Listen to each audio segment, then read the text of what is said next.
the decision was made, and I think 100% the correct decision to lose the music and just let it be about the sound of the cooking and Sid's breath and just like, hearing the sizzle. I feel like if everything was just chaos at all times, it wouldn't, it's not that it would be like too much, it would get boring after a while because Sure. you would know everything that's coming. You can't have the quiet without the loud and vice versa.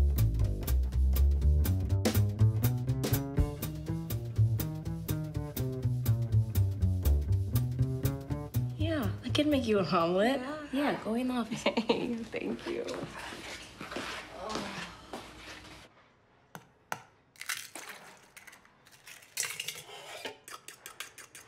There's been a couple times, which is something that's unique to this show that I had never really done before, where we'll be cutting a scene or a sequence to a track pretty much through like the entirety of its initial construction, and then we'll get kind of towards the end, and they'll say, or there'll be discussion about it, and be like, let's actually just let's lose the track entirely.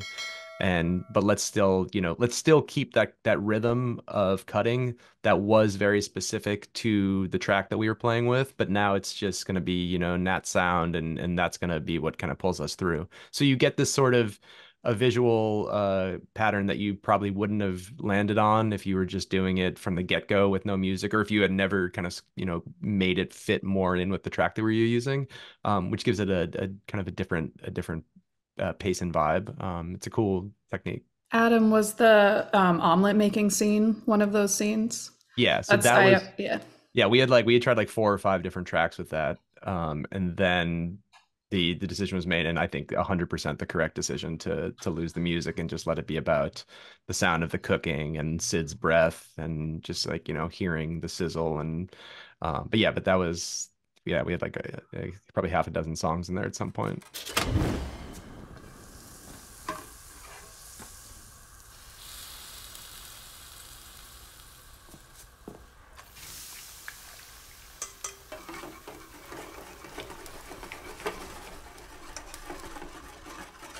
I think what's really interesting about this series, and we've talked about this before, but the idea that you have a lot of intense, and even in this episode, you have a lot of intense, fast-paced, heavy, overwhelming, kind of in-your-face moments, heavy montages, things, and then there'll be a break, and that break will be just a quiet second, whether it be Richie and Carmi smoking outside and just having a conversation in the middle of a war zone that's happening in the kitchen, or in this scene when they're prepping for anything, they take a short break to have for Sydney to make an omelet.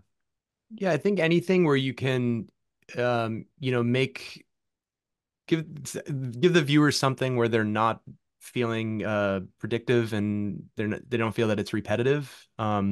I feel like if everything was just chaos at all times, it wouldn't, it's not that it would be like too much, it would get boring after a while because Sure.